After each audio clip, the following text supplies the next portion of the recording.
It's my husband. Otis. After his sister passed away, Otis's mother moved into an apartment in the same building as ours. We live 2 floors above her. She lives by herself. My mother-in-law began to suffer from panic attacks after her daughter's death. They're worse on rainy days. It's like she completely loses her mind on those days. She calls up, and my husband will go down to her apartment to try and calm her down. My mother-in-law's not a bad person, don't get me wrong. She's just a little high-strung, and has never really lived on her own, you know? I think I know the type. She called up at 10 one Sunday morning. This was 2 Sundays ago. 10 days ago. Sunday, September 3rd? Yes, that's right. She called up at 10 that morning. Otis answered the phone. He was planning on golfing with friends, but it was raining, so they canceled. Anyway, my mother-in-law was complaining about being dizzy, short of breath. She couldn't stand. Otis threw on some clothes and went down to her. He said that he wouldn't be very long. I started... What was he wearing? A plain gray sweatshirt. He wasn't even wearing his glasses. He was wearing sneakers, no socks. Should I go on? Please do. He called about 25 minutes later and said that his mother had calmed down. I waited. Otis never showed up.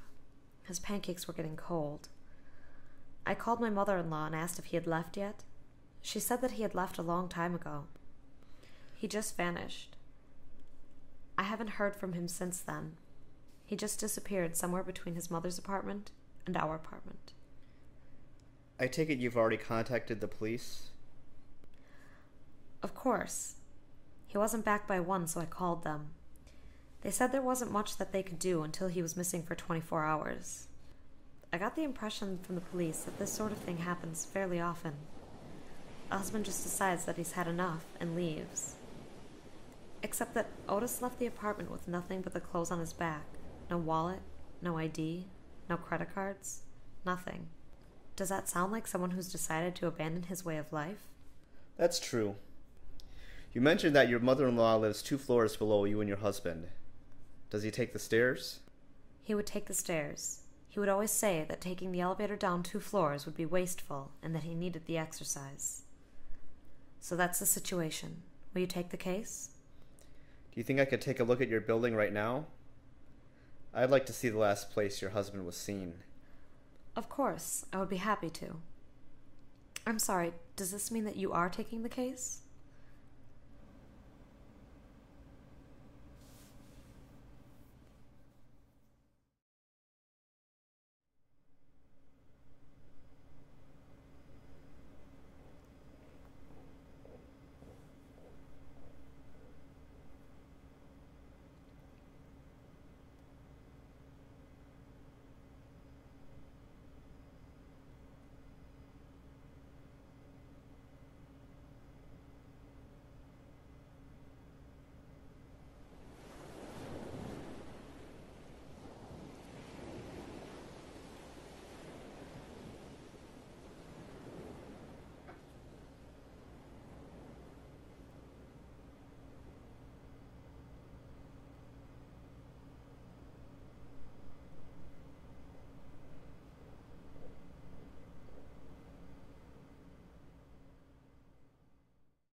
Excuse me. Do you have a minute? Yeah, sure. Do you usually run up and down these stairs? Yeah, well, I run from the ground floor to the top and take the elevator back down. Running downstairs can be dangerous. Is this a daily routine? Nah, I do a few round trips on the weekends. Sometimes during the week if I get home from work early. Take it you're a tenant here. Yeah, of course. You wouldn't happen to know Otis Chinaski, would you? He's a tenant on the floor above us. Otis Chinaski. Looks like a businessman, 5'8", 40 years old.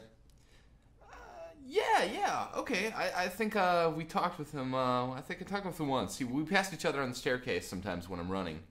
He's one of those guys that hates using the elevator, right? That's him. Aside from him, are there any other people that use these stairs every day?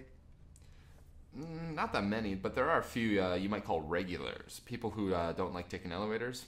And there are a few other people who walk these stairs for exercise. I see. Thank you for your time. Sorry to keep you waiting. Good luck with your jogging. Yeah, you too.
Hello.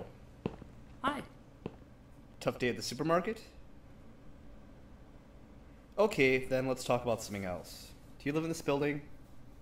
Uh-huh. Do you always take the stairs? The elevator stinks like cigarette smoke. Don't you get tired? You got a girlfriend? No. You're gay. No. No? So there must be some other reason. You don't look like such a bad guy. That's a relief. Paper or plastic? What? That's what I ask everybody at the checkout aisle every single day. Paper or plastic? People choose one or the other, and I think it has a lot to say about them. Some people choose paper because they think that it's more environmentally friendly. But if you think about it, a tree has already died to become that paper bag. It doesn't really matter which type you choose. The environmentally sound thing to do would be to reuse the bag until it breaks, paper or plastic. Don't you think? What you doing? I'm looking for something. What? I have no idea. I imagine it's like a door.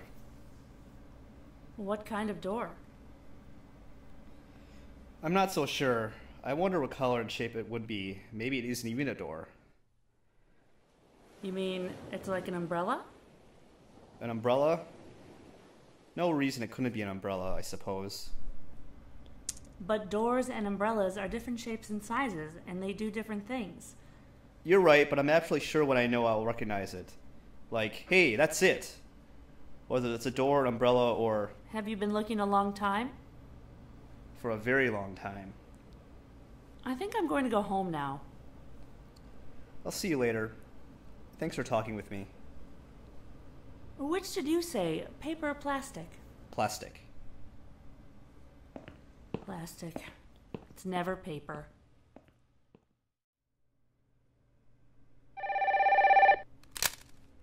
Hello?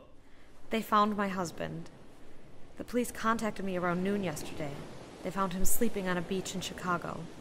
He didn't have any money or ID, but after a while, he remembered his name, address, and phone number. I went to Chicago right away, and it was him. How did he get to Chicago? He doesn't remember a thing. He was dressed exactly the way he was when he left our apartment, but he had grown a beard and lost more than 20 pounds. I'm calling from the hospital right now. They're running some tests. MRI, X-ray, neurological exams. His mind seems completely fine, and the doctors tell me that there's nothing physically wrong with him. But his memory is completely gone. He remembers leaving his mother's place and walking up the stairs. But after that, nothing. Anyway, we should be coming back tomorrow. I'm relieved to hear it. I really appreciate everything you've done trying to locate him. Really. But now that things have turned out this way, I won't be requiring your services. No, I guess not. Are you sure you won't accept anything for your services? Your husband is back safe and sound. That's payment enough. Take care of yourself, then.